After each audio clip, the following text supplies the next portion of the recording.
can self-investigation become habitual in time without effort? No, because the nature of the mind or ego is to be always going outwards. That is the Vishaya Vasana. Under the sway of Vishaya Vasanas, the mind is always going outwards. And it's the very nature of the mind to have Vishaya Vasanas. That is, as Bhagavan explains in verse 25 of Ulladu, ego cannot rise, stand, or flourish without grasping form. Grasping form means grasping things other than itself, because ego itself is formless. It has no form of its own. So whatever forms it grasps are things other than itself. So the ego depends for its very existence on holding on to things other than itself. So the very nature of the mind or ego is always to grasp things other than itself. So in order to hold on to ourself, hold on to our own being, always requires effort. So until ego is destroyed, it requires effort because we are, so to speak, swimming against the current. To flow with the current requires no effort, but to swim against the current requires effort.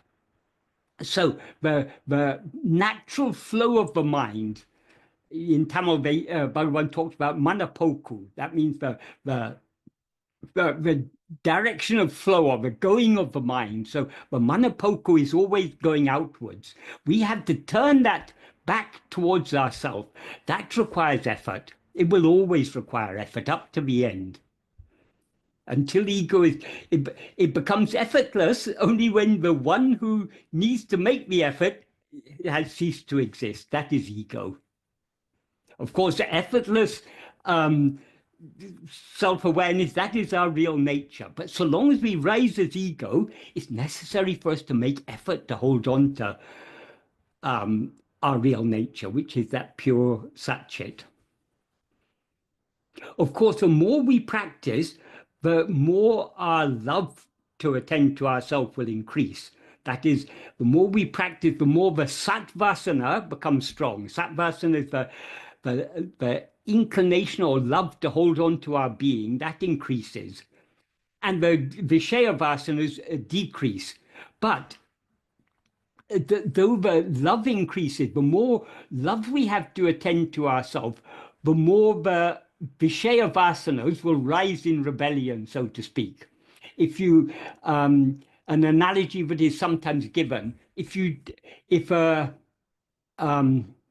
people are hunting a tiger with swords and spears, a group of people may surround the tiger, and the tiger may be very, very much weakened. But finally, when it's surrounded, its very life is in danger.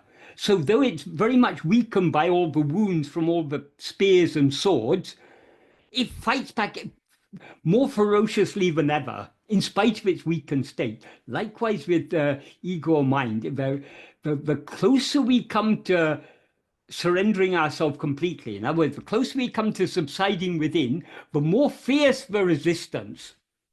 So it's not a walk in the park. This requires constant effort. And to make that constant effort requires intense love.